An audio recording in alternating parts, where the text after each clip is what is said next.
আসসালামু আলাইকুম। আমরা এই ভিডিওতে দেখব এভারেজ নাম্বার কিভাবে বের করতে হয় বা গড় কিভাবে নির্ণয় করতে হয়।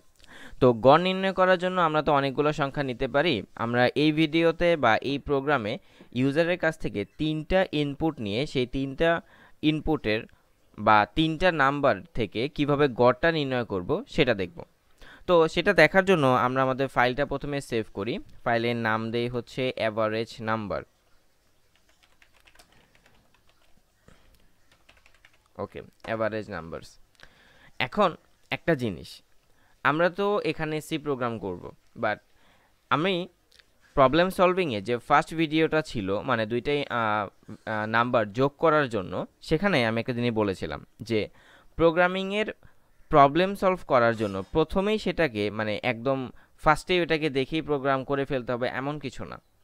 আগে আমরা ওইটা হাতে কলমে সলভ করব, দেন সেটাকে প্রোগ্রামে রূপান্তর করব।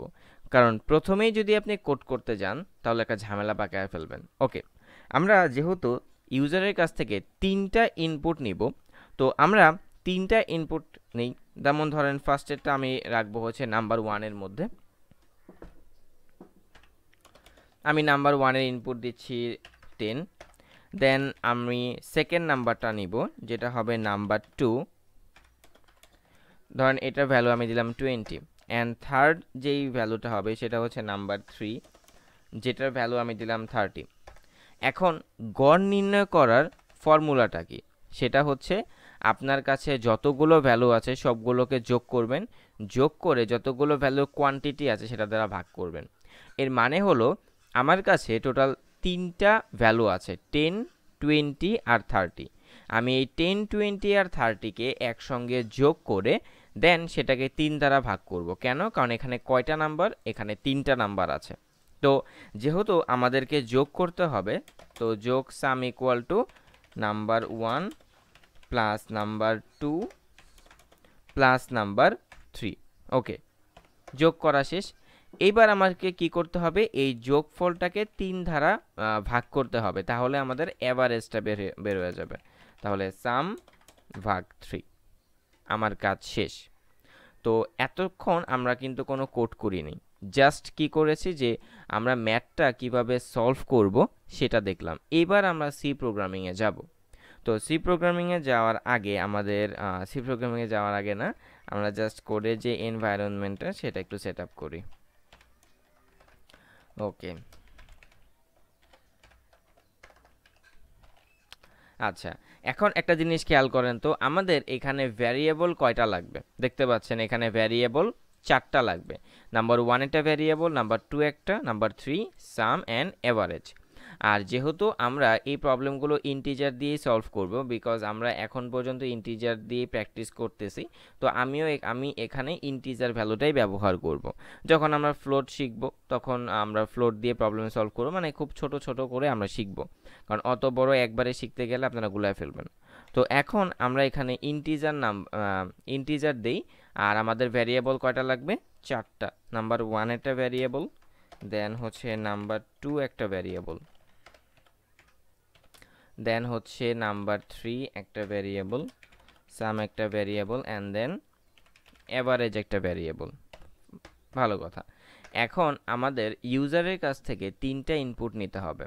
তো ইউজারের কাছ থেকে তিনটা ইনপুট আমরা দুইভাবে নিতে পারি। একটা হচ্ছে একবারে তিনটা ইনপুট নিয়ে নিতে পারি, অথবা তিনবারে তিনটে ইনপুট নিতে পারি। মানে প্রথমে ইউজার বলবে তুমি আমাকে নাম্বার 1 এর ইনপুট দাও, তারপর ইউজার বলবে তুমি আমাকে নাম্বার 2 এর ইনপুট দাও, তারপর আমাকে ইউজার বলবে তুমি আমাকে নাম্বার 3 এর ইনপুট দাও। তো আমরা এখানে জাস্ট খুব ইজিভাবে করব যে ইউজারের কাছ থেকে তিনটা নাম্বার, মানে হচ্ছে প্রথমে নাম্বার 1 এর ইনপুট, তারপর নাম্বার 2 তারপর নাম্বার 3, দেন হচ্ছে এটা দিয়ে সলভ করে আমি দেখায় দিব যে তিনটা ইনপুট একবারে কিভাবে নেওয়া যায়। তো সেটা নেওয়ার জন্য আমার ইউজারকে তো বলে দিতে হবে যে give me the value of number 1, value of number 1। Okay, user আমাকে এখানে ইনপুট দিবে। এখন এই যে আমি ইউজারের কাছ থেকে ভ্যালুটা চাইলাম, এটা তো হচ্ছে আমাকে নিতে হবে ইউজারের কাছ থেকে। তাহলে আমরা নেওয়ার জন্য কি ব্যবহার করি? স্ক্যানএফ। তো স্ক্যানএফ যেহেতু ইন্টিজার টাইপের ভ্যালু আমি নিব, তাহলে এখানে %d, আর এই ভ্যালুটা আমি কার মধ্যে স্টোর করব, নাম্বার ওয়ানের মধ্যে স্টোর করব। আমাদের কাহিনী শেষ, মানে আমরা নাম্বার ওয়ানের ভ্যালুটা নিয়ে ফেলেছি। এখন আমি এটা জাস্ট কপি করব। আচ্ছা, এই কপিটা আমি কিভাবে করলাম, এখানে কারসরটা রেখে শিফটে ক্লিক করে দেন এইখানে এসে একটা প্রেস করেছি, পুরো হোল কপি হয়ে গেছে। আপনি যদি পুরো কোডটা কপি করতে চান, যে একদম লাস্টে এসে কারসরটা রেখে এখানে এনে শিফট চাপ, এই যে পুরোটা সিলেক্ট হয়ে গেছে। ওকে, তাহলে এখানে আমাদের নাম্বার টুটা দিতে হবে, নাম্বার টু, এখানেও হচ্ছে নাম্বার টু, আর এটা হলো নাম্বার থ্রি এর জন্য, এটা হলো নাম্বার থ্রি। হ্যাঁ, তাহলে number one, number two, number three, আমরা তিনটে ইনপুট নিয়ে নিলাম। এটা হচ্ছে আমাদের কি ভ্যারিয়েবল ডিক্লারেশন ছিল, আর এটা হচ্ছে আমরা ইউজারের কাছ থেকে কি নিলাম, ইনপুট নিলাম। আমরা এখানে একটু কমেন্ট করে দিতে পারি যে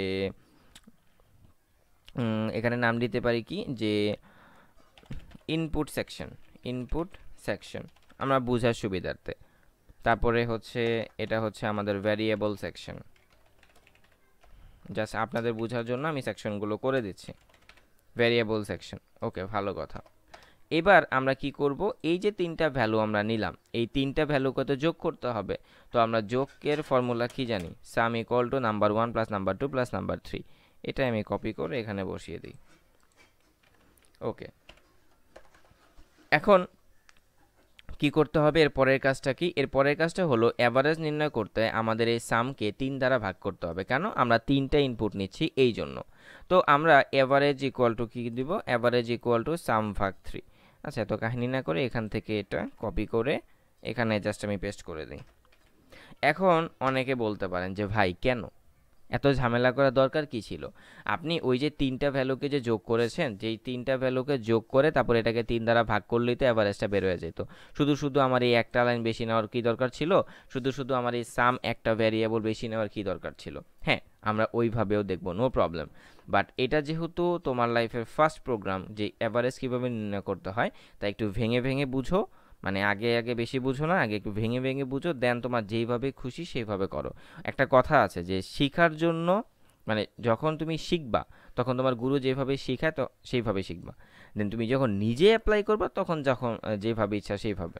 ওকে, দেন এখানে আমরা অ্যাভারেজের মানটা পেয়ে গেলাম। এবার আমাকে ইউজারের কাছে, ইউজারকে তো দেখাতে হবে যে ভাই এই যে আপনি অ্যাভারেজ নির্ণয় করতে বলেছিলেন, এই নেন আপনার অ্যাভারেজের ভ্যালু। তো ইউজারের কাছ থেকে ইউজারের কাছে দেখাতে হলে প্রিন্ট অফ। ওকে, আমরা কি বলতে পারি, অ্যাভারেজ ভ্যালু, অ্যাভারেজ ইজ, শেষ, এত কাহিনী করার দরকার নাই। অ্যাভারেজ ইজ, এখানে আমি কার ভ্যালুটা দেখাবো, এখানে আমি আমাদের যে অ্যাভারেজের যে মানটা ছিল সেই অ্যাভারেজের মানটা এখানে দেখাবো। স্পেলিং ঠিক আছে, হ্যাঁ স্পেলিং ঠিক আছে, অ্যাভারেজের ভ্যালুটা দেখাবো। আমাদের কিন্তু প্রোগ্রাম কমপ্লিট। ওকে, আমরা এখন প্রোগ্রামটা রান করব। আচ্ছা, আরেকটা জিনিস দিতে খেয়াল নাই, সেটা হচ্ছে রিটার্ন 0 না দিলেও প্রোগ্রাম রান হবে, বাট এটা দেয়াটা best practice. Okay, give me the number, এই আউটপুটটা মেবি আপনারা দেখতে পাচ্ছেন না, হ্যাঁ দেখা যাচ্ছে, একটু বড় করি। হ্যাঁ, give me the value of number 1। Okay, fine. এখন নাম্বার 1-এর ভ্যালু এখানে দিতে বলছে, তো নাম্বার 1-এর ভ্যালু এখানে দিই 10। দেন নাম্বার 2-এর ভ্যালু এখানে দিতে বলছে, তো নাম্বার 2-এর ভ্যালু এখানে দিই 20। তারপরে নাম্বার 3-এর ভ্যালু এখানে দিতে বলছে, দিলাম 30। আমাদের অ্যাভারেজ কত আসলো, 20। কেন, এই তিনটা মানকে যোগ করলে কত হয়, 60, আর 60-কে 3 দ্বারা ভাগ করলে হবে 20। ভালো কথা। এইবার আমি যে কথাটা বলেছিলাম যে হচ্ছে কোডটাকে শর্ট করব, কারণ এই কোডটা অনেক বড়, একটা অ্যাভারেজ নির্ণয় করার জন্য এত বড় কোডের কোনো প্রয়োজন নেই। তো ফার্স্টে আমরা যেই ইনপুট সেকশনটা আছে, এই ইনপুট সেকশনটাকে একটু কমিয়ে ফেলবো।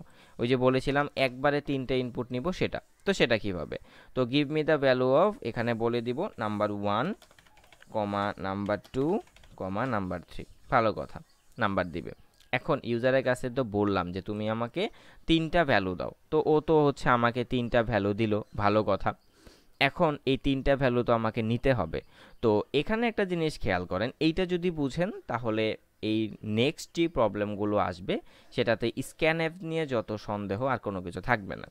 এখানে আমি যখন শুধুমাত্র নাম্বার 1-এর ভ্যালুটা নিয়েছিলাম, মানে একটা ভ্যালু নিয়েছিলাম তখন আমি একটা পার্সেন্টেজ ডি ব্যবহার করেছিলাম।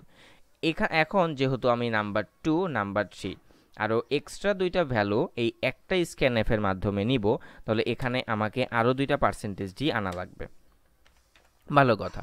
তাহলে এই প্রথম পার্সেন্টেজ ডিটা হচ্ছে নাম্বার 1 এর জন্য, তাহলে তো আমাকে এই দ্বিতীয় পার্সেন্টেজ ডি এর জন্য আরেকটা নাম্বার 2 লাগবে, তারপরে তৃতীয় পার্সেন্টেজ ডি এর জন্য আরেকটা নাম্বার 3 লাগবে, শেষ। তার মানে কি বোঝা গেল যে এখানে একটা সিরিয়াল মেনটেন করে, যে প্রথম পার্সেন্টেজ ডি যাবে প্রথমটার মধ্যে, দ্বিতীয় পার্সেন্টেজ ডি যাবে দ্বিতীয়টার মধ্যে, তৃতীয় পার্সেন্টেজ ডিটা যাবে তৃতীয়টার ভিতরে। আলটিমেট আমি হয়তো আপনাকে বুঝাতে পেরেছি। তো এরকম রেখে আমি কোডটাকে রান করি, দেখি কোডটা কাজ করে কিনা। কি বলছে, give me the value of number 1, full screen করি। Give me the value of number 1, number 2, number 3। Okay, আমি 2 স্পেস 2 স্পেস 2, সরি এখানে একটা ভ্যালু দেই নেই, 2, এভারেজ ইজ 2। কেন? কারণ 3টা 2 যোগ করলে 6 আর 6কে 3 দ্বারা ভাগ করলে 2। আচ্ছা, তাহলে আমাদের কোডটা ঠিক আছে। এবার আসি এইখানটাতে, যে আমি কেন একটা লাইন শুধু শুধু বেশি করেছি। আসলে একটা লাইন বেশি বেশি বেশি করার কোনো প্রয়োজনই পড়ে না। এখানে জাস্ট অ্যাভারেজটা দেই, দেন হচ্ছে তাহলে সাম ভ্যারিয়েবলের কোনো প্রয়োজন নেই আমাদের, সাম ভ্যারিয়েবলটা এখানে কেটে দিই। আচ্ছা, তাহলে এখন আমাকে কি করতে হবে, এই 3টা নাম্বার তো যোগ করেছি, তাহলে 3টা নাম্বার একটা ব্র্যাকেটের মধ্যে রাখি, দেন এই 3টা নাম্বারকে কত দ্বারা ভাগ করতে হবে, 3 দ্বারা ভাগ করতে হবে, তাহলে আমরা অ্যাভারেজের ভ্যালুটা পেয়ে যাব, মানে আউটপুটটা পেয়ে যাব। ওকে, 2 স্পেস 2 স্পেস 2, অ্যাভারেজ ইজ 2। আশা করি বুঝতে পেরেছেন। আর যদি আরেকটু সুন্দর করতে চান তাহলে এখানে একটা ব্যাকস্ল্যাশ এন দিতে পারেন, তাহলে একটা নতুন লাইন ক্রিয়েট করবে, তাহলে জিনিসটা দেখতে সুন্দর লাগবে। যখন আউটপুটটা আসবে তখন একটা নতুন ভ্যালু, একটা লাইন তৈরি করবে। এই যে একটা লাইন গ্যাপ দিয়েছে, অ্যাভারেজ ইজ 2। তো আশা করি বুঝতে পেরেছেন। তো নেক্সট ভিডিওর অপেক্ষায় থাকেন, ইনশাল্লাহ চলে আসবে। আর নেক্সট ভিডিও তো আপনারা জানেন প্রতিদিন রাত 10টা বাজে আমাদের চ্যানেলে একটা করে ভিডিও আসবেই, মাস্ট। তো ভিডিওটি ভালো লাগলে সাবস্ক্রাইব করুন। আল্লাহ হাফিজ।